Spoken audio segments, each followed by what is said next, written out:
Isn't it obvious? Starting today, we're going to live here. Families are supposed to help each other, right? My sister Megan said this as casually as if she were making small talk. I stood frozen in the doorway of my own home, staring in disbelief at what was unfolding in front of me. Behind Megan, my father Dan stood with his arms crossed, looking as if this were the most natural thing in the world. My mother Susan was soothing Megan's twin babies, even letting out a relieved sigh. Megan's husband Joey didn't even bother waiting for my response and was already trying to lift one of the mountains of cardboard boxes they had brought. At their feet, 10-year-old Alex, 7-year-old Emma, and 4-year-old Lucas were running wild. This was my house, the one sanctuary I had poured my entire life into securing. Did they take my silence as agreement? Or had they simply decided my opinion never mattered in the first place? Then my mother delivered the final blow, words so unbelievable they sliced into me with cold, deliberate precision. Think about it, Hillary. This house is far too big for just one person. What a waste. Use it for your family. That's your role now that you're 32 and still single. That single sentence blasted away the fog of confusion clouding my brain. In its place, a hot, rising anger surged from deep within me. My life, my effort, my choices, all dismissed as nothing more than a convenient pawn, a cushion for their failures. And now they were shoving that reality right in front of me. The kids, oblivious to the tension among the adults, had already stormed inside the house. Alex was bouncing on my beloved sofa. Emma had grabbed the TV remote, blasting an anime at full volume. But I couldn't afford to explode. That would be exactly what they wanted. As a financial manager, I'd trained myself to stay calm and analyze numbers and facts with objectivity. That discipline was the only thing keeping me from losing control. I took a long, deep breath. Then, as steadily as I could, I said, "First, stop bringing your things into my house. And then tell me, step by step, what exactly happened. Because I have never once heard anything about you moving in." For a moment, my mother looked genuinely startled, but she recovered quickly, slipping back into her usual tone. "There's nothing to explain. You already knew Megan and her family were struggling, didn't you?" That sentence cracked open memories I had kept buried. I knew my sister had thrown herself into her so-called difficult situation. I remembered the day that reckless plan began. How I warned them over and over again, and how not a single one of them listened. It all started one Sunday afternoon a year ago. We had gathered in the dining room of the house Megan had inherited from our grandmother. Grandma had left the house to her because, unlike me, who was already independent, Megan was married with children. She wanted to give her a stable foundation for the future. Megan had invited the entire family, saying she had an important announcement. "Listen, everyone. We're finally going to make our dream come true." With a bright, excited voice, Megan spread a proposal across the center of the table. On the cover of the proposal, the words "Natural Glow" were printed. It was the name of the organic cosmetics online shop the two of them planned to launch. This isn't just any skincare line. These are real organic products. 100% pure ingredients that are good for both the earth and your skin, Joey said, his voice full of fervor. According to them, consumers were fed up with chemical-filled products saturating the market and were desperate for their authentic alternative. "That's wonderful. That's my girl," my father exclaimed without hesitation. "What a beautiful dream," my mother said, sounding genuinely moved. But I, out of habit as a financial manager, stepped back mentally and observed their excitement with a touch of caution. Having dreams is wonderful, but a business cannot be built on dreams alone.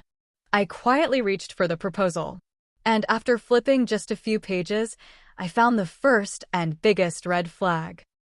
Under the funding section, they had written as if it were nothing, "Funds, sell Grandma's house." The house our grandmother cherished and lived in until the day she passed. The one she left to Megan, filled with all our memories.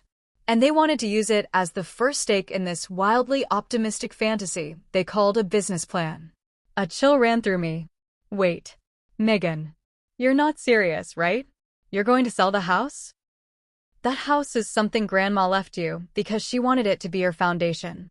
It's full of our memories. At my anguished words, Megan sighed with a look of pure exasperation. Oh, Hillary, you're doing it again. You're too sentimental. Memories don't put food on the table. This is an investment in our future. Grandma would be happier knowing I used the house to follow my dreams instead of clinging to it. Joey nodded, talking to me as if I were a clueless child. She's right. Clinging to an old house is such an outdated mindset, Hillary. We're looking at a much bigger future. You should try broadening your horizons. Yes, exactly, my mother chimed in, raising her voice as if shielding Megan. What matters is the dream ahead, not the past. Support your sister's big challenge. I was speechless. Appealing to emotion was useless. I forced the anger and sorrow swelling inside me deep down. I closed my eyes tightly, then opened them again, putting on my professional mask, the face of a financial manager. Fine. In that case, let me ask a few questions from a business standpoint. I spoke as gently as I could. First, about this pricing. Your flagship product, the beauty serum, its cost is nearly $50 per bottle, right? And you're planning to sell it for $60. Is that correct? Megan beamed proudly. Of course. We're using the highest quality organic oils from around the world. Naturally, the cost is high, but for this level of quality, $60 is practically a bargain. I studied myself, fighting the urge to rub my temples. Megan, a business can't survive on that. From that $10 margin, you two have to cover website maintenance, marketing, shipping, packaging, and most importantly, your own living expenses. Have you calculated any of that? At this price, the more you sell, the deeper you go into the red. Even if you sell out your entire first batch of inventory, you might not even have enough left to pay for the next round of supplies. This was the most fatal flaw in their plan. They were intoxicated by the phrase, the best ingredients, completely ignoring the core fundamentals of business, cost analysis, and profit structure. At my remark, Megan's smile vanished. What are you talking about? Hillary, you don't get it. This isn't just a product, it's a work of art. Joey backed her up immediately. That's right. Hillary just doesn't understand our passion. All she ever talks about is numbers. No vision, no dreams. And then, as always, my parents delivered the final blow. Hillary, that's enough, my father said, sounding disappointed. Stop pouring cold water on your sister's dream. You've always been like this. Too realistic, never thinking about other people's feelings. My mother, getting teary-eyed, added. Megan's smile vanished. What are you talking about? Hillary, you don't get it. This isn't just a product, it's a work of art. Joey backed her up immediately.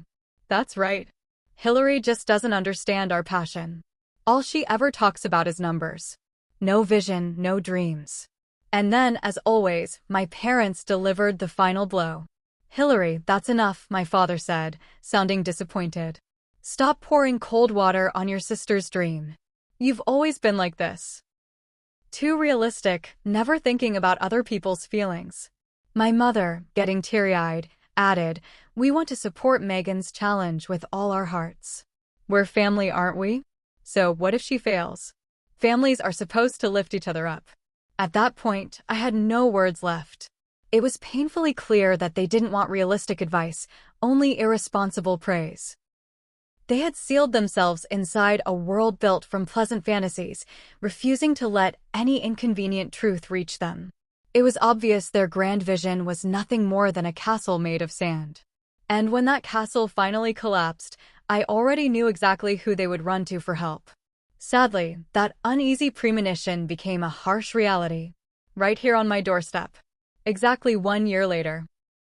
Pulled out of my memories and thrust back into the chaos unfolding in front of my house, my mother's shrill voice stabbed into my ears. Are you listening, Hillary? You know how hard things have been for Megan and her family, don't you? They worked so hard after that. I had to fight the urge to laugh out of sheer disbelief. Their hard work had resulted in losing our grandmother's cherished home, accumulating $200,000 in debt, and now barging into my house. Shaking off the despair that had clung to me since that day a year ago, I spoke clearly and firmly. Absolutely not. Every ounce of my will was poured into those words. I refuse.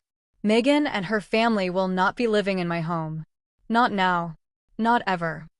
At that clear refusal, everyone present froze in place. They stared at me, stunned, as if the concept of me rejecting them had never once existed in their reality. The first to recover was Megan. That's horrible, Hillary. How can you be so cold? Are you saying you don't care if we end up on the streets? That these children, your own niece and nephews, don't have a place to sleep tonight? She hugged her twins in an exaggerated display, using them as shields, the lowest, most manipulative tactic. Beside her, Joey trembled with anger. I can't believe this. I had no idea my sister-in-law was such a heartless person. We're only asking for help. My mother shrieked, abandoning your own family is unforgivable. Take that back right now. My father added heavily, your success is thanks to the support of this family. Is this how you repay us? I'm disappointed in you, Hillary. The words came like knives, cold-hearted, ungrateful, selfish, thrown one after another. I stood silently, letting their verbal assault wash over me. It wasn't anger that filled me anymore. It was a deep, bottomless sorrow. They would never, not even now, admit their mistakes. I inhaled slowly, deeply. I understand how you feel, but my answer is the same. This is my house, not a shelter for you to run to. Pack your things and leave. Before they could respond, I guided the children out into the yard to play, getting them safely outside. Then I turned back toward the adults, reached for the front door, and pushed my father's resisting hand away as I slammed it shut with all my strength. A metallic clank echoed as I locked it. From the other side, I heard shouting, crying, pounding, but I pressed my hands over my ears and collapsed onto the living room sofa. That night, I called a locksmith and had every lock in the house changed first thing the next morning. Now they couldn't get in. I finally felt, for the first time, a fragile sense of relief. A boundary had been drawn. But in just a few days, I would learn how fragile that sense of safety truly was. That day, I finished work a little earlier than usual and headed home. As I approached my house, I noticed something off. The front door was slightly open. All the blood drained from my face. The door I locked, the locks I changed. My hands trembled as I pushed it open. The moment I stepped into the living room, my breath caught in my throat. The floor was buried in the same overwhelming mountain of cardboard boxes and suitcases I had seen days earlier. And from the kitchen, my sister Megan appeared with a calm, almost cheerful expression. Oh, Hillary, welcome home. Why? The words barely formed. How did you get in? With zero shame, Megan answered, I asked Mom to call an old friend of Dad's. He's a locksmith. She told him her daughter was locked out and crying because she lost her keys, so he opened the door right away. And he made us new spare keys, too. Such a lifesaver. This wasn't a family dispute anymore. It was a clear criminal act. From upstairs, I heard the children laughing and shouting. Drawn by dread, I walked up the stairs and opened the door to my study. It was no longer my study. The walls were smeared with messy swaths of pink and blue paint, and cute animal stickers were plastered everywhere. The expensive reference books and files I had carefully collected for work were stacked haphazardly on the floor, buried under piles of children's toys. And at the center of the room stood a bunk bed and a tiny crib, placed there as if they had every right in the world. My sanctuary had been transformed without my permission into a perfect children's bedroom. What have you done? As I returned to the living room in shock, Megan's voice came from behind me. I'm sorry, Hillary, but the kids needed their own room, you know? It's not like you used that room for anything other than work. Rage washed over me, darkening my vision for a moment. I spun around and shouted, Get out, all of you. Get out of my house now. Just then, Joey came in from the front door, stepping directly between me and the exit. That's not happening. We don't have anywhere else to go. And right on cue, Megan burst into tears again. Please, Hillary, don't do this. You can't throw us out. Do you really want these children out on the streets? Her sobs echoed through the open doorway, spilling out into the neighborhood. I caught the silhouettes of neighbors peeking through their windows, watching. Megan immediately seized the opportunity. Everyone, please listen. My own sister is trying to throw my small children out of the house. Then she began calling our mother over and over, crying dramatically into the phone. Hillary kicked us out. She threw out our whole family. The kids will have nowhere to go tonight. Once my mother heard Megan's version of events, she spread it even further. Within hours, my phone began lighting up relentlessly with messages and calls from aunts and cousins. How could you do something so cruel? Your poor mother is devastated. She might collapse from the stress. They swallowed Megan and my mother's one-sided story whole, eagerly casting me as the cold-hearted villain. No one wanted the truth. No one listened, even when I explained calmly and logically. Against the emotional narrative of the poor, suffering little sister, logic stood no chance. Anyone else might have broken at this point, but instead, I came to a decision. If I acted on emotion, I would lose. If I played the hysterical older sister, I would be giving them exactly what they wanted. So, I had to do the opposite. The next morning, I deliberately put on an exhausted, defeated expression. In a trembling voice, I spoke to Megan and Joey. All right. I understand. I was wrong. For a moment, the living room fell silent. They seemed unsure how to interpret my words. You're right. Families should help each other. If it's only temporary, you can stay here. I'm sorry. At my declaration of surrender, their faces lit up instantly. They truly believed it. They believed I had finally broken, that their pressure had won. Really? Hillary, thank you. Megan ran up to hug me. I allowed it, keeping my expression hollow and lifeless. They didn't realize what was actually happening. This wasn't surrender. It was a silent declaration of war. I pretended to allow them to live with me while quietly advancing my plan behind the scenes. My plan was simple. I would get rid of the battlefield altogether by selling the house. After all, I hadn't purchased this house solely as a place to live. I had also bought it as a long-term real estate investment. Unfortunately, development in the area over the past few years had driven property values far above what I paid for it. This house was no longer a place of peace. So, if it had become nothing more than an asset, then now at its peak value was the perfect time to sell. Rather than fighting on the battlefield, I would simply obliterate the battlefield itself. That was the ultimate solution I reached. From that day on, I began living a double life. Inside the house, I played the part of the understanding older sister. When they broke house rules or used my belongings without permission, I simply forced a weak smile and said, "It's fine. Don't worry." They relaxed completely, convinced I had submitted. But the moment I stepped outside the house, I became a ruthless investor and the executor of my plan. Beneath the surface, a massive current had begun to swirl. My double life lasted for nearly 2 months. And during that time, their foolishness knew no limits. My quiet study had been completely transformed into the children's playground, and the living room had become Joey's personal gaming room. And I accepted all of it. Every intrusion, every violation. The more they let their guard down, the more smoothly my plan progressed. The real estate agent I had hired was remarkably competent. He assessed the value of my house with precision and discreetly began listing potential buyers through his private network for affluent clients.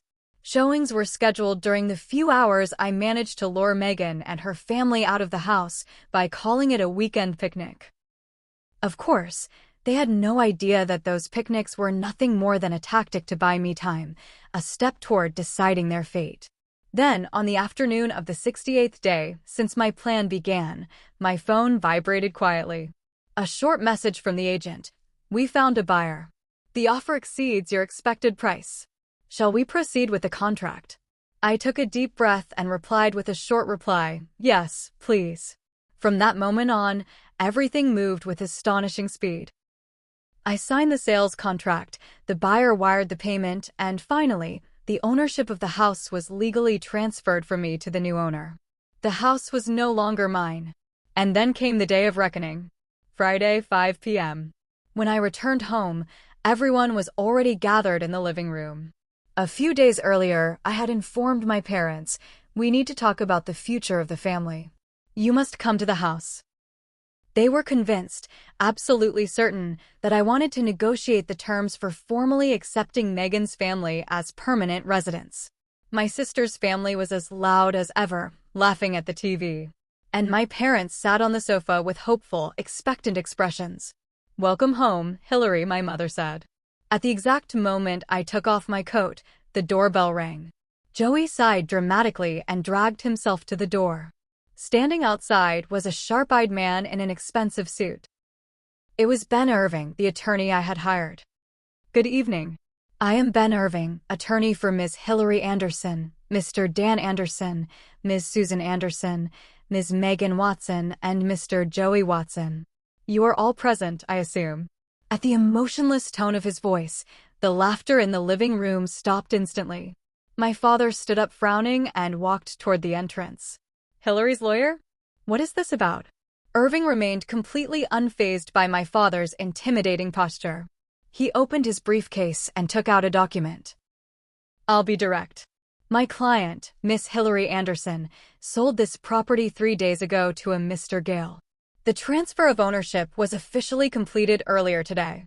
He raised his voice slightly so that everyone in the living room could hear clearly. "You are currently occupying Mr. Gale's property without any legal right to do so. This is your formal eviction notice. You are required to vacate the premises and remove all of your belongings within 72 hours by Monday at 5 p.m. Everyone in the room froze. "What? What are you talking about?" My father snatched the documents from the lawyer's hand, his voice trembling. As he scanned the page, the law firm's logo, the formal and indisputable wording, his face twisted with despair. "If you fail to vacate the premises by the deadline," Ben continued, his tone cold and unwavering, "the new owner, Mr. Gale, will file for immediate court-ordered eviction. In that case, the record will remain on your credit history. I advise you to make a wise decision." With that, Ben gave me a brief nod, said, "Excuse me," and quietly took his leave. The sound of the door closing echoed through the living room. And then, like a dam bursting, chaos exploded around me. "Hillary, what the hell is this? Explain yourself." My father's roar shook the entire house. No, Hillary, tell me this isn't true. Our house sold." Megan grabbed my arm, sobbing hysterically. My mother collapsed to the floor wailing, "You're abandoning Megan's family?" But none of their words reached me anymore. Slowly, I unwrapped Megan's fingers from my arm, looked at each of them, stunned, enraged, disbelieving. "And spoke clearly, my house. My decision. This is the line between you and me." My words poured into the inferno of their confusion and fury.